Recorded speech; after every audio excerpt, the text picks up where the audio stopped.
Amidst the sprawling canvas of our galaxy, home to icy gas giants, lifeless rocky orbs, and vast realms of silence, there exists one celestial body that refuses to conform.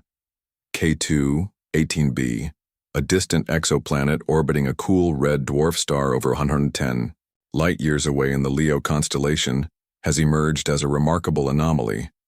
Despite its remote location, this alien world may be the most Earth-like planet we've ever encountered, and possibly the first with signs of life beyond our own. For years, scientists have suspected something unusual was occurring there. The earliest hints came in the form of water vapor in its atmosphere, followed by the detection of carbon-based molecules. But now, with the advanced capabilities of the James Webb Space Telescope, which has observed the planet's atmosphere with unprecedented clarity, something truly extraordinary has surfaced, something that can't be dismissed as mere chemical coincidence. The revelations from the James.E. Webb telescope have sent shockwaves through the scientific community. For the first time, we've observed potential biosignatures on an exoplanet, gases that on Earth are exclusively produced by living organisms. This is no longer theory or hopeful speculation. This is real, verifiable data, and it suggests that we may finally be forced to admit something we've long suspected. We are not alone. Scientists classify K2-18B as a Hycean world, a hybrid type of exoplanet characterized by a vast ocean enveloped in a hydrogen-rich atmosphere. It's significantly larger than Earth, about 2.6 times our planet's radius and roughly 8.6 times its mass. But its most compelling feature is its position in the habitable zone of its star, the region where conditions could allow liquid water to exist. Unlike Mars, which is arid and barren, or Jupiter, which is an inhospitable gas giant, K2-18b likely boasts a vast planet-wide ocean shielded by a thick atmospheric layer.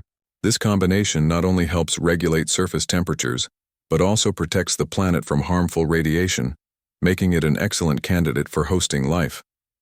Recent data from the James Webb Telescope confirmed the presence of water vapor, carbon dioxide, and methane in the planet's atmosphere. These are all key building blocks for organic chemistry and life as we know it.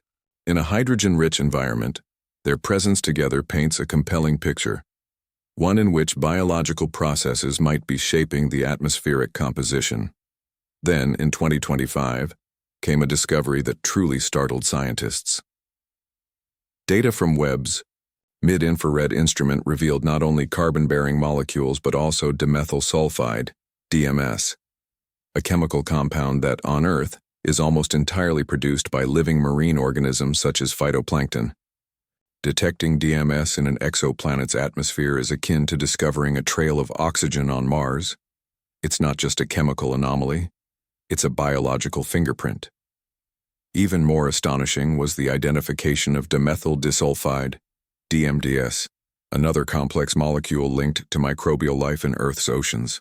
The simultaneous detection of these biosignatures, especially in an environment abundant in water and carbon compounds, has led experts like Cambridge astrophysicist Niku Madhusudan to seriously propose that K2-18b may be teeming with microscopic extraterrestrial life.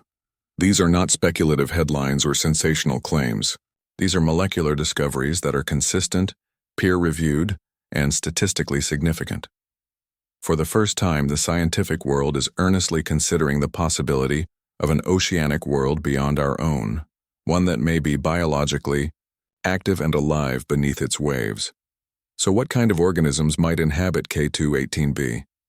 If the DMS is truly the product of living beings, the most plausible explanation is that the planet's oceans are home to plankton-like microbes, tiny life forms that may use the faint red glow of their cool star to perform a version of photosynthesis.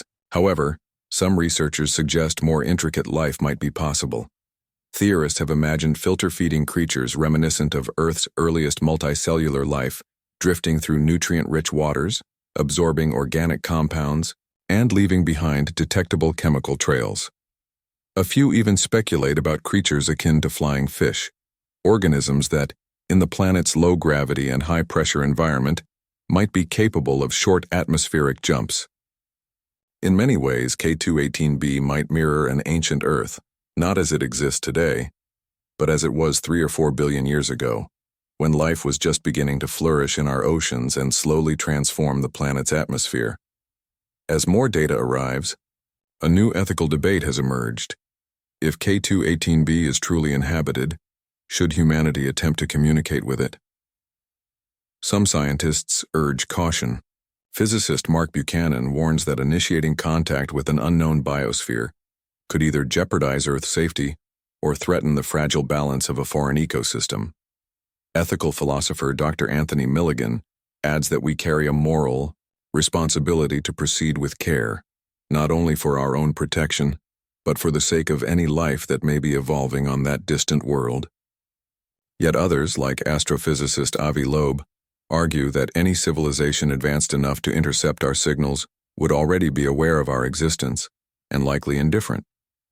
Regardless of where one stands, the practical reality is that any message sent today would take 120 years to reach K2-18b and another 120 to receive a reply. For now, we wait. The evidence continues to accumulate. The molecules are real. The ocean is probable. And the age-old idea that we are alone in the universe is quickly unraveling. With K2-18b now capturing global attention, space agencies and private companies are quietly recalibrating their priorities. Though current propulsion systems would require several centuries to reach this distant world, plans are already in motion for the next observational phase. NASA is accelerating development of the LUVOIR and HABEX observatories, sophisticated space telescopes designed to identify habitable exoplanets by analyzing their atmospheric signatures.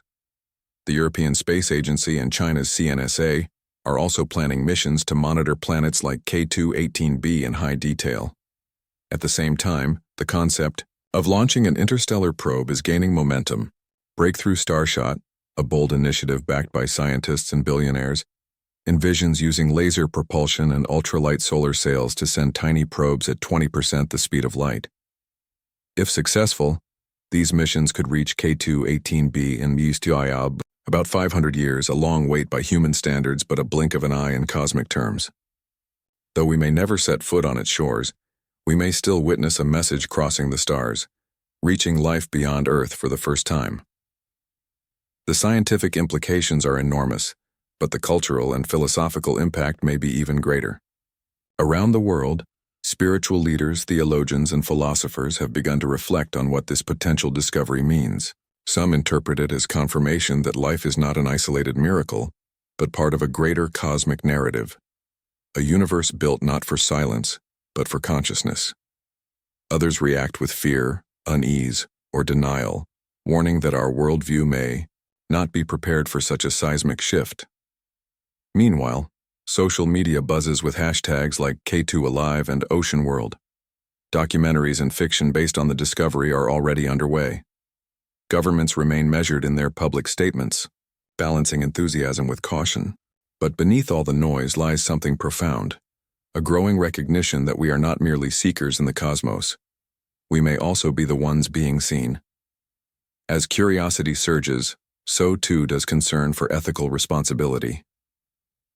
A rising number of our scientists are calling for planetary protection, not for Earth but for the alien biospheres we may one day encounter. International committees are forming to propose a new class of exoplanets, exobiological sanctuaries.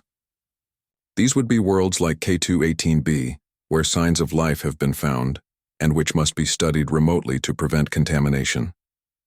Astrobiologist Dr. Monica Vidari stresses that if life has evolved on K2-18b, it did so independently and over billions of years without human interference.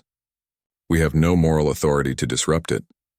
There are proposals to create no-fly zones in interstellar space, limiting the trajectories and emissions of future probes. These discussions reflect a deeper realization that just because we can explore a world doesn't mean we should disturb it.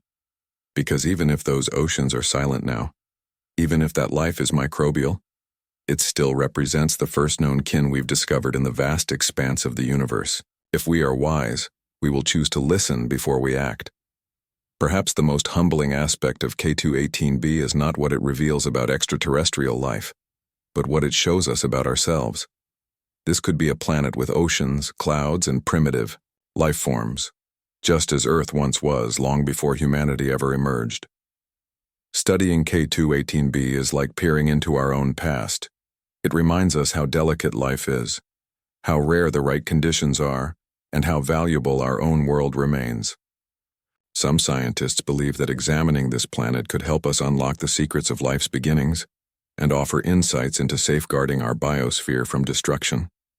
Others view this as a historic turning point, a moment when science, belief, and wonder converge to form a single idea: that life is not an exception but a cosmic expectation.